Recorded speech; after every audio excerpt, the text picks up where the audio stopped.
So hello everyone, welcome to Triaright. This is back 365. Myself Sujit. So in this session, we are going to learn more about our user-defined exception. Okay.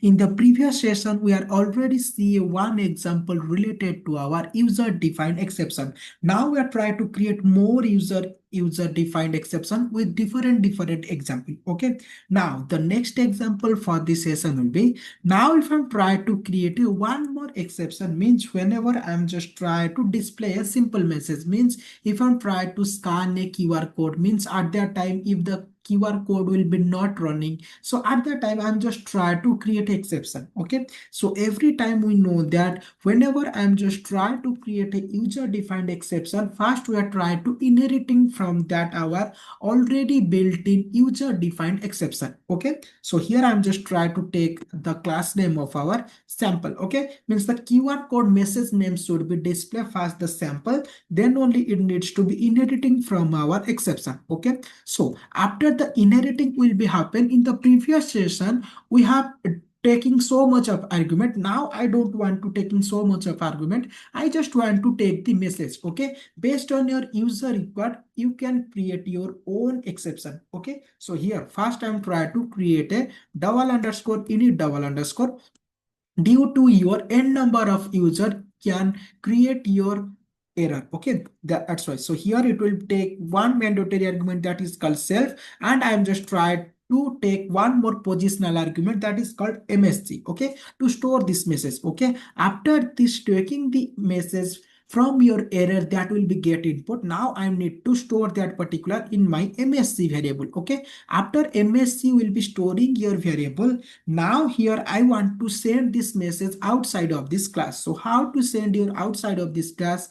By the help of our dunder method that is called our str double underscore, and here it will take one mandatory argument that is called self to store your current object address. Okay, so after I am getting the both the things from the class, now my requirement will be I want to send outside of the class. So how to send outside of the class? By the help of our return keyword. Then here you need to write your msc, means whatever the message will be creating from your user defined error, it needs to be sent outside of this. Okay, after that now my requirement will be I want to handle that particular things. Okay, in the previously we are just try to create a function, but now I don't want to create a function. Okay, I'm just try to take a small example. After that I'm just try to create a try block. Okay, so in this try block I'm just try to create the exception, means in your try block there will be a error will be that. So here I want to take my sample error, and here I'm just try to display the message that no QR code available. Okay, no QR code only, no QR code. Okay, after I'm writing, we cannot write only try block. You need to write one more block that is called expect, or we can write your final. So here I'm just try to write our expect block. Then in the previously, every time when your error will be occur, you need to use your exception, but now I'm just try to use my sample is my error name. Okay, after that I need to store all the things in my variable name called message. Okay, now I just want to handle that particular thing. So here I'm just trying to explaining. So sample error. Okay, sample error, and whatever the message I'm trying to get, I need to store here. Okay, now I'm just trying to run this one. Every time it only displaying the error that no QR code will be displayed. So guys, just see sample error and no QR code will be displayed. It means it's the smallest example you can understand, because in the previously we are just try to initialize more parameter, then you need to create your extra function. Due to the repeated time you can occur that particular thing. That's why this is the small example to understand our exception handling in our Python by the help of our user defined exception. Okay, now the next example for this session will be write a code, means in the interview they're going to ask you write a code to check a given number Armstrong or not, but you need to use your exception handling concept. Okay, so write a program write a program to check, write a program to check given number is, given number is Armstrong number or not, but you need to use, you need to use user defined exception. Okay, user defined exception means you need to create your own error, and whatever the message you want to display also you need to display that particular things. Okay, now first, what is this Armstrong number? So Armstrong number says that if you are keeping a number that is called, suppose here I'm just trying to take 153. So after you are getting this Armstrong number, now first you need to find your length. Okay, so the number length will be 3. After you are finding the length will be 3, now you need to exponential with every number that will be present from this given number. You need to exponential with your length of that particular thing. So means you need to exponential with, means 1 exponential 3, because the length will be 3, then it will be give me 1 as my output. Then 5 exponential with 3, it will be give me 125. Okay, then the next one, 3 exponential with 3, it will be give me 27. After, if I'm try to add all the number, and if you will be giving the same number, now if I'm try to add 1 plus 125 plus 27, here it will be give me 153. So now if I'm try to match both the number, 153 double equal to 153, it needs to be satisfied, then it will be displaying that the given number is a Armstrong number. Okay, now try to write the same things, but we are trying to use our user defined exception. Okay, so first we need to create this user defined exception. So every time we know that to create our user defined exception, first you need to create a class. That class needs to be inheriting from our exception, means our built-in exception. So here also I'm just trying to take this one. So here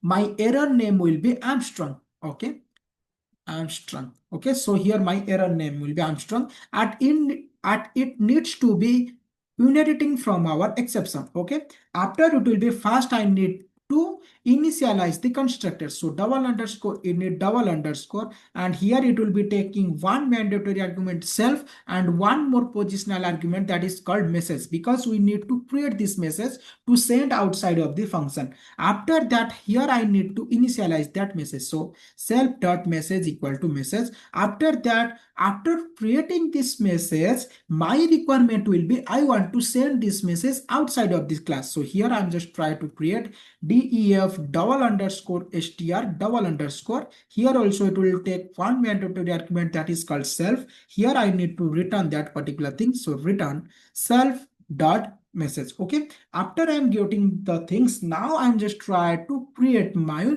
try block, expect block, else block, and final block. Okay, so first I need to write my RIXI code in my try block. Okay, so first I need to take the number from my user input. So here I need to take number equal to int input from the user, because input will be taken in the form of our string. So enter the number. Okay, after I'm getting the number from the user, now my requirement will be I want to store in a different variable, because inside this we don't create any function. That's why I am just trying to store this number, because after every iteration will be complete, your number becoming 0. Now if I try to compare the 0 into any number, it will be give me false as my output.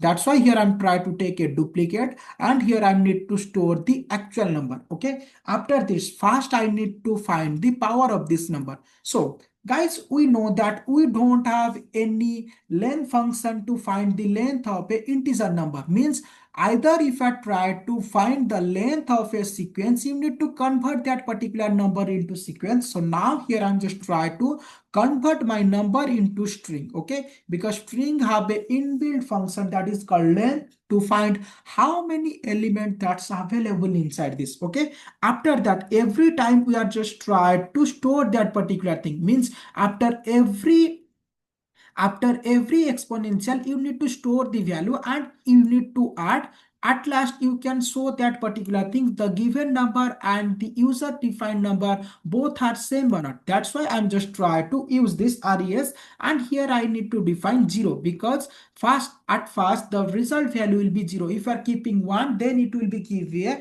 another result. Okay, that's why. Then here I'm just try to check for the while number will be greater than 0, because until the number becoming 0, at that time I just want to check that particular thing. So okay, now I need to find the remainder. Okay, so how to find this remainder, or we can say that last digit. So number modular division with 10, in this format we can get that. Then I need to add into my result. So result equal to result plus remainder. I need to take the exponential of my power. Okay, after I'm getting the exponential of power, now I need to update this number. So how to update this number? So number equal to num floor division 10. Okay, so after I'm getting the number floor division means 10, every time after every iteration the number will be getting updating, because first whenever the your 153 will be going to execute, your last digit will become, that is called 3. Okay, after the 3 will be exponential and it will be stored into the result. I need to update this number, means 153 floor division 10, so it will be give me 15 as my output. Okay, now I'm just trying to get that. After that I need to check if the result, okay, whatever the result I'm getting, if not equal to the duplicate, means guys just see here, if in your try block if any error will be happen, then only it the control flow will comes to our expect block. So we are just try to check for the error message. If no error will be occur, then we can say that it will be directly come to our else, means we don't need to care about our true block. Okay, that's why here I'm trying to check result not equal to duplicate. If this condition will be satisfied, means the number will be not a Armstrong. So here we can raise that particular error, that Armstrong. Okay, we are already creating, and here you need to display that not a Armstrong number. Okay, whatever the number you are keeping from the user, it is not a Armstrong number. Okay, by the help of this raise keyword we can get that error. Okay, after that still if I try to run this one, here it will be give me the error. That's why here I'm trying to take a one more block, that is called expect block, and here I need to take my user defined error, that is called our Armstrong. Okay, so whatever the message will be comes to my Armstrong, I need to catch in my MSC variable. Okay, now I'm just trying to print the error. Okay, so here I'm just trying to print error. Okay, and what is the message of that? Now I need to print in my f string, that is called MSC. Okay, after I'm writing, I need to write my else block. Okay, in the else block you can write the given number is a Armstrong number. Okay, Armstrong number, whatever the number I'm getting Armstrong. Then in the every time I just want to use my finally that code execution successfully. Okay, so here I'm just trying to write code executed successfully. Okay, this is all about our Armstrong. Okay, now if I'm trying to run this one, so first it will be taking the user input. Okay, so first I need to pass my 153. So guys just see, if I'm trying to pass, so here it will be displaying me Armstrong number and code execute successfully, because every time we know that if your code having any error or there will be no error, still the finally block every time it needs to be executed. That's why if I'm changing the user input, so guys just see, if I'm passing 123, so guys just see error not a Armstrong number. If I try to specify that every time this error will be Armstrong, then you can specify that particular thing. So Armstrong error. Okay, so here I'm just trying to specify Armstrong error. Okay, now I just need to kill the terminal. I want to run one more time. Okay, I'm just trying to define 142. Here just see Armstrong error, not a Armstrong number. If I try to keeping the number also, you can get this one. Okay, so this is all about our user defined Armstrong number to create your exception, and here also we try to handle that particular thing by the help of our four existing block. Okay, so in the upcoming session we're trying to discuss more example that related to our interview, that going to ask you about our exception handling. Okay, So that's all for this session. Thanks for watching Triaright.